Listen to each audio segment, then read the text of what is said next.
Здравствуйте, дорогие подписчики! Примерно месяц назад мы рассказывали о самой влиятельной женщине в США, цель работы которой за последние 2 года заключается в уничтожении экономики России и отставке ее президента. 29 октября 1963 года в башкирском городе Уфа в татарской семье шофера Сахибзаде и его супруги Зулейхи родилась девочка, которой спустя почти 60 лет будет суждено успешно противостоять санкционной войне, объявленной странами западного мира против России. Новорожденную девочку назовут Эльвирой, а фамилия ей достанется от родителей Набиуллина. Отметим, что ее фамилия состоит из 2 арабских слов.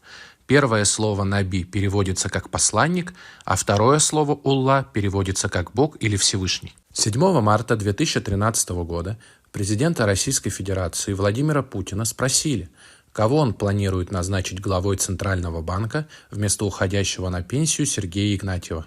Путин сказал в ответ, что это станет для всех сюрпризом. В июне 2013 года президент России представил кандидатуру Эльвиры Набиуллиной, которая в 90-е годы работала в Министерстве экономики России, а в 21 веке в Министерстве экономического развития России и была советником президента России по экономике. После назначения Эльвиры Набиуллиной главой Центрального банка Российской Федерации она начала наводить порядок в банковской системе страны. Только в 2013 году были отозваны лицензии у 29 банков и 3 небанковских кредитных организаций, включая Мастербанк, в совет директоров которого входил двоюродный брат президента Игорь Путин. У еще 50 банков, не соблюдающих российское законодательство и требования Центрального банка, были отозваны лицензии в 2014 году. С первыми глобальными экономическими санкциями Российская Федерация столкнулась после включения в свой состав Крыма и города федерального значения Севастополь. Во второй половине 2014 года Центральный банк Российской Федерации с целью поддержания курса рубля реализовал на международном рынке примерно 90 миллиардов долларов. Курс рубля удалось стабилизировать до конца 2014 года. Для дальнейшего удержания инфляционных процессов у Набиуллиной было 2 пути.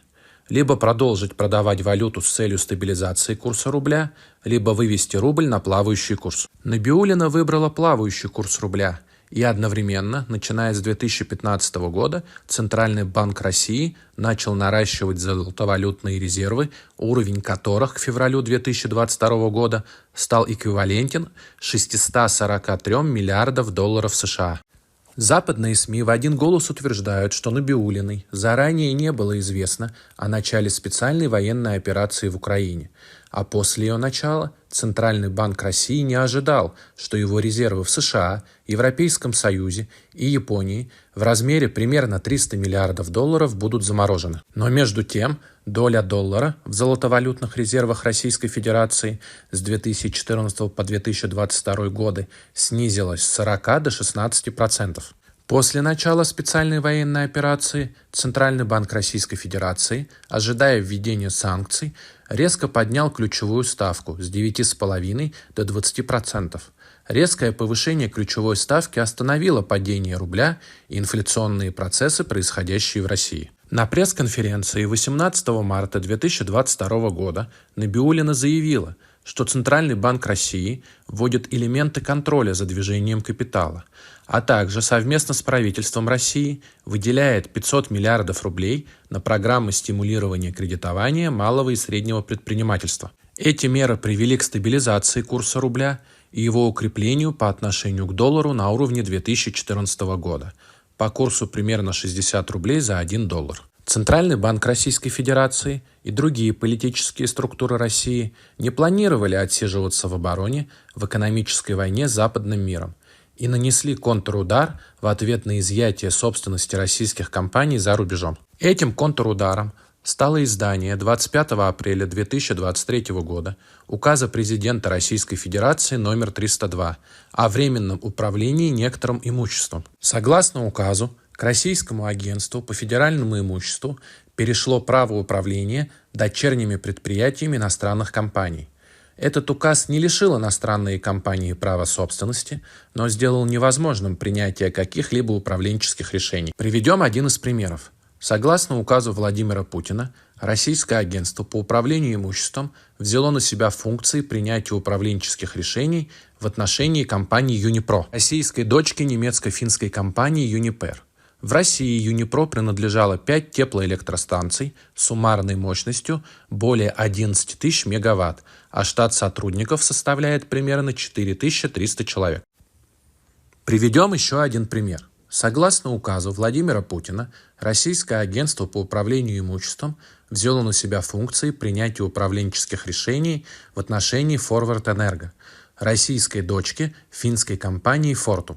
В России ей принадлежало 7 теплоэлектростанций, а балансовая стоимость имущества составляла примерно 1,7 миллиардов евро. После такого контрудара странам западного мира стало понятно, что в случае национализации или конфискации российских активов за рубежом в ответ будут изъяты их активы, находящиеся в Российской Федерации. Возможно, поэтому Европейский Союз и так называемые экономики Первого мира спустя 2 года после начала специальной военной операции не могут принять решение о конфискации или национализации российских активов за рубежом. Лауреат Нобелевской премии по экономике и американский экономист Пауль Кругман признает успехи Набиуллиной и считает, что Центральный банк России достиг намного лучшего результата в экономической войне с Западом, чем Генеральный штаб Российской Федерации в ходе специальной военной операции. В декабре 2023 года американское издание «Политико»